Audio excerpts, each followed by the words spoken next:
All right, I'm Jeff Browning with F5. We're here at Agility 2013 in Singapore. As you can tell, things are kind of cranking up here. It's the first evening of the event. And what better way to kick it off with Pete Silva. Pete, how are you doing? I'm good, Jeff. Good, how are you good. doing? Technical marketing manager for F5. Yep. If you watch any video on F5, you certainly know who Pete is. So we're going to put him on the other side of the camera today and talk about some sessions. So one thing that's cool is you're actually presenting some sessions here. Security-focused sessions. Yes. Tell us. There's one we were talking. What's the session that you're doing that we were kind of talking about a little while ago? So the first one is called Beyond. It's called. Let's start from the top. Okay, fire it up. Sorry. That's no worries. Application security beyond compliance. Okay. All right, hi, I'm Jeff Browning with F5. Welcome to the 2013 edition of Agility from Singapore.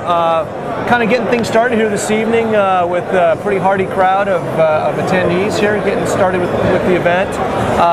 And what better way to kick off this event than a discussion with Pete Silva, Technical Marketing Manager with F5. How are you doing, man? I'm good, Jeff. Nice to see you. Anybody that's watched videos at F5 knows this guy, so we're trying to turn the tide here a little bit, turn the tables on him, and actually put him in the answer position instead of the question position.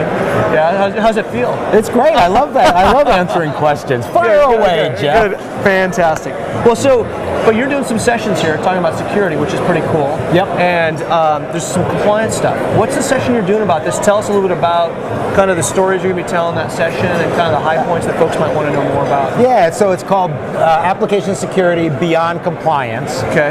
And many people think that if they're in compliance, then they're secure. But that's really not the case, as many of you may be well familiar with, because we hear oftentimes these organizations that get breached, credit card numbers are stolen, or some other haphazard things happen, and we were compliant. But that doesn't always necessarily mean that you are secure.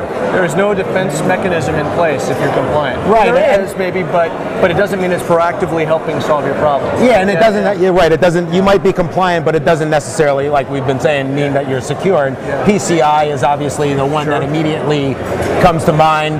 But PCI is really about transactions and credit cards and securing all of that information. Sure. But there are many other things that you have to defend against in terms of application security, one of them being denial of service attacks. Yep. And we see those in the news. We're seeing all kinds of sophisticated versions of denial of service attacks. Right? Absolutely. So that's a big one beyond just getting the compliance done, is how do you mitigate that stuff? And they've grown tremendously. I know, this past year, just within the past couple of months, like a 300 gig sustained denial of service attack. And so these things are also multi-layered. And so they'll flood the network, and while everybody's rushing over, we got to protect it. It's like look over here, and then, right. Yeah. I'm going to sneak in with my browser. Right. Wow. And so it's protecting against those sorts of things. It's protecting against things like web scraping. So that's an interesting one. I mean, that's. Web scraping kind of seems kind of primitive, but there's a lot of interesting things going on with that. You were kind of telling a story earlier about how... Yeah, so intellectual property obviously is quite important to organizations, and we're not talking necessarily all their patents and their secret sauce on the back end, but oftentimes with web scraping. So a colleague had met with a couple of organizations in the Midwest, and they were not necessarily farm equipment resellers, consignment for farm equipment. Marketplaces, basically. Right.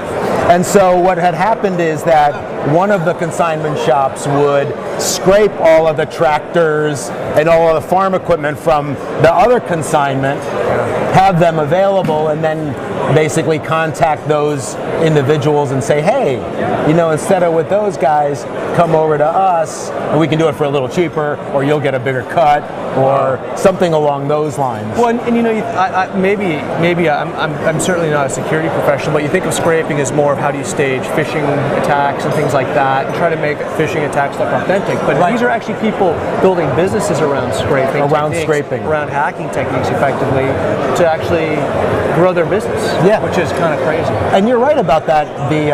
Like those man-in-the-middle attacks, where those organizations would scrape an entire financial website, a bank website.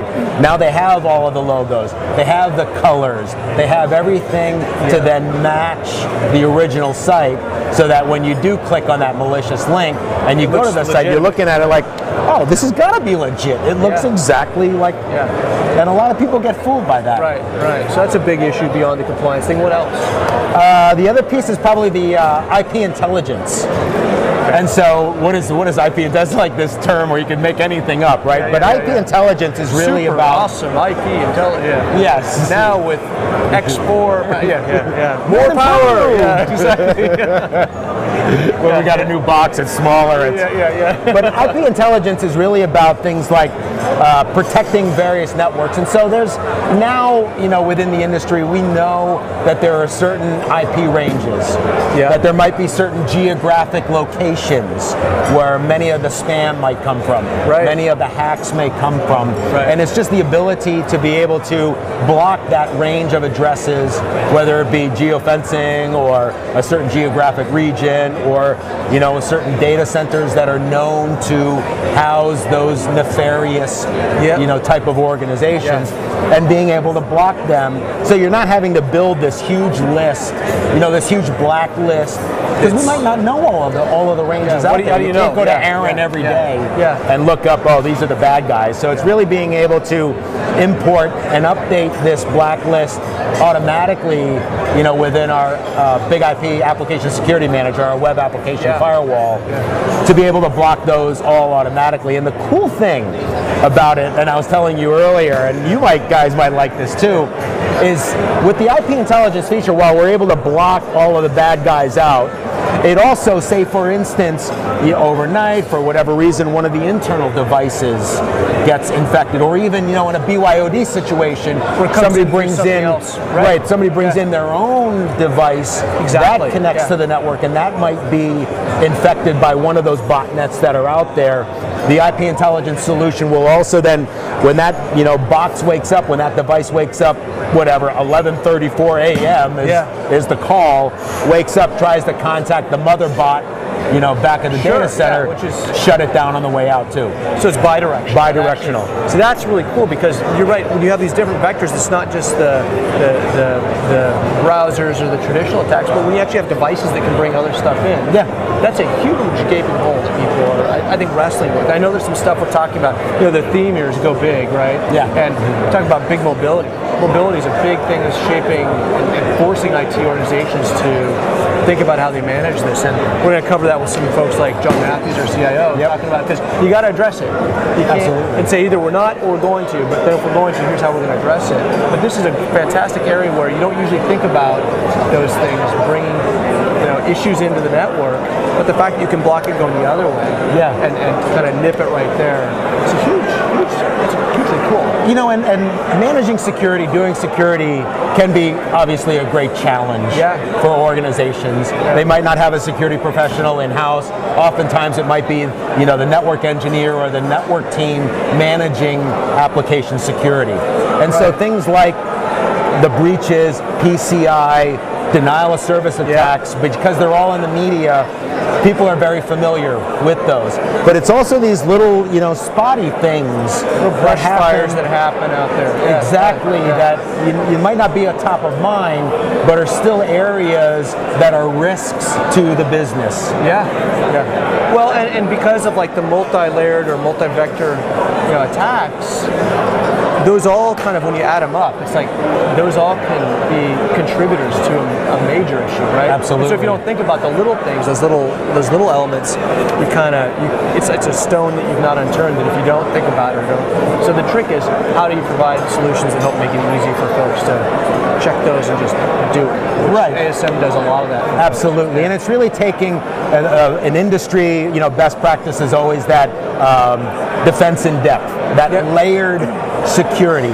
The one flaw with that, and you guys know, it comes, this whole defense in depth comes from the old castle times and the medieval times, where you have. Funny how it still kind of comes back to those things, absolutely, right? So you got your first level of defense, and then your second level, and then your moat. And then if they breach the moat, then you got the hot tar that gets poured down. And so, do we have a hot tar feature? That would be kind of cool. Quicker than bring on the hot tar. Let's go. But the notion with defense in depth, or that layered security, is that there's already that assumption that you will be breached. because you have to protect those layers. And so having not only the defense in depth and that layered security, but also that contextual security, that intelligence. We got a little announcement going, but that intelligence to also be smart, to get the context and make that decision within that strategic point of control of the data center. You know, absolutely. Makes sense. You know, you get these situations where it's just an amazing thing. We might want to wrap it up. It sounds like they're cranking up for the evening. Well, hey, listen, look forward to talking more this week. Definitely. Tune in. We're going to have a lot of sessions coming up here for the rest of Agility 13 from Singapore. Cheers.